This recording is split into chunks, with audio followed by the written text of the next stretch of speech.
کے اندر موجود ہے جو حضرت علی کے لیے دعا کی، اللہم اہد قلبہ وسدد لسانہ، اے علی، اے اللہ علی کے دل کے اندر حق کو ڈال اور علی کی زبان سے حق کو نکال۔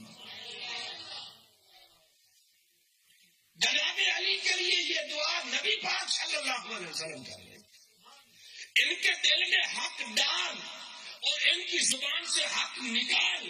حضرت علی فرماتے ہیں اس کے بعد جب بھی میں نے فیصلہ کیا مجھے کبھی بھی شک نہیں ہوا کہ میں نے غلط فیصلہ کیا، جب بھی فیصلہ کیا یقین ہوتا تھا میرا فیصلہ ٹھیک ہے، پیچھے محمد مصطفیٰ کی دعا کھڑی تھی۔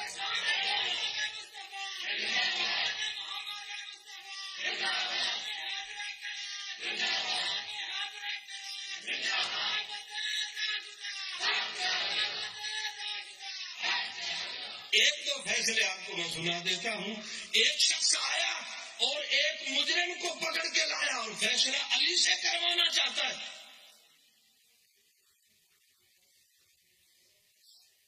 اس کو کوڑے مارو۔ حضرت علی نے فرمایا کیوں؟ کہ رات خواب میں اس نے میری ماں کے ساتھ بولا ہے، خواب میں۔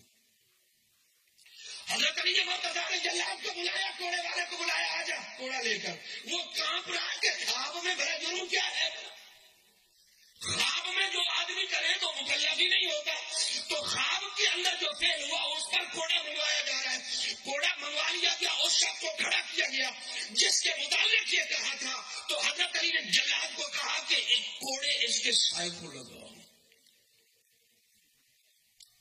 کوڑا اس کے سائے پر برس رہا ہے، وہ ادھر حیران کھڑا ہوا کہ میں نے کہا اس کو کوڑے لگاؤ، تم کہتے ہو کہ اس کے سائے کو کوڑے لگاؤ، سائے کا بڑا کیا قصور ہے؟ حضرت علی فرماتے ہیں رات خواب میں یہ گیا تھا یا اس کی شکل گئی تھی؟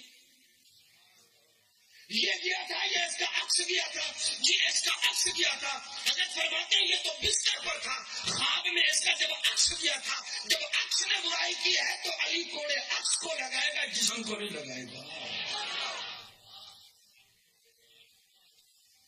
فرمایا ما شکت تو بادہ ہوں، اس کے بعد مجھے کبھی شک ہی نہیں ہوا جب بھی فیصلہ آیا